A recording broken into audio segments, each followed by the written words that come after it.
People still haven't forgotten about Jurgen's Borussia Dortmund outfit. Around a decade ago, the German outfit made waves across Europe, developing a reputation for thrilling offensive football, exciting young players and intense pressing.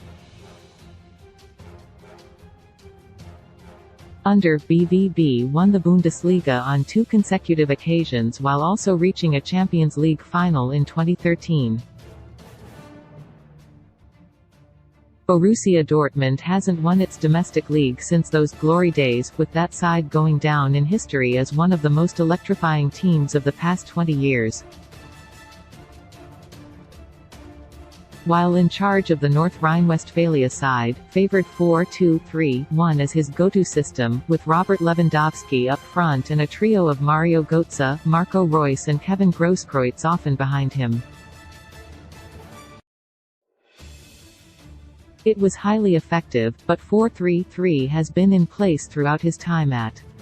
Jurgen must avoid Kylian Mbappé transfer repeat as needs to note new wonderkid Atletico Madrid wants transfer as Jurgen chases next Enzo Fernandez. Dating back to 2016, they have formed a 4-3-3 shape for the most part, with a false 9 flanked by 2 pacey and direct wide threats who are intent on scoring goals and delivering in the final third. It has worked for many years, with securing a countless number of trophies, from the to the Champions League and all of the rest, but squad dynamic is changing. The 55-year-old has Darwin, Cody Gakpo, Fabio Carvalho and Harvey Elliott already at his disposal, and in the past week, Diogo Jota and Roberto Firmino have returned to full fitness, taking part in team training. Now has a wealth of attackers to choose from, and it seems will enter the fray before too long, after pictures emerged of him on the training ground.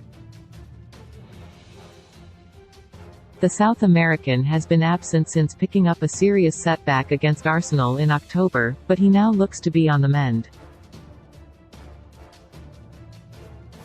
The Colombian international could open up the prospect of potentially ditching his favored 4-3-3 for a Dortmund-style 4-2-3-1 ahead of the business end of the season, with that formation including an extra attacker at the expense of a third midfielder.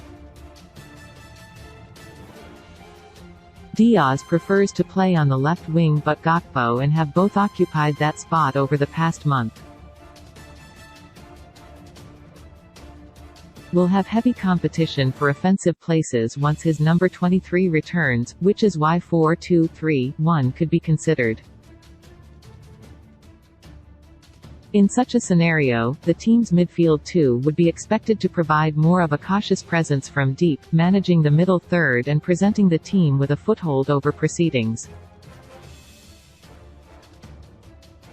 Such duties would be very different to what midfielders are typically expected to do within his signature 4-3-3 system, as they are usually required to run up and down the pitch from penalty box to penalty box, which can be very physically taxing. Midfield department is aging and the players involved have looked tired and worn for most of the season, which explains why they are 9th in the table and perhaps captures why a more disciplined midfield duo could benefit the players at the moment. The shift would also present Carvalho with hope. He thrived as a number 10 for Fulham last season ahead of his move to Anfield, but failed to even make the bench in most recent win over Everton. The young starlet knows 4-2-3-1, but he has seemed out of place when used as part of the 4-3-3. Overall, considering how the makeup of squad has changed this season, while also factoring in the impending return of Díaz, the long-awaited switch to 4-2-3-1 could be just around the corner. Bruno Guimaraes provides Jude Bellingham transfer clue as awaits summer transformation. Jurgen rejected approach as 4 players to miss Newcastle.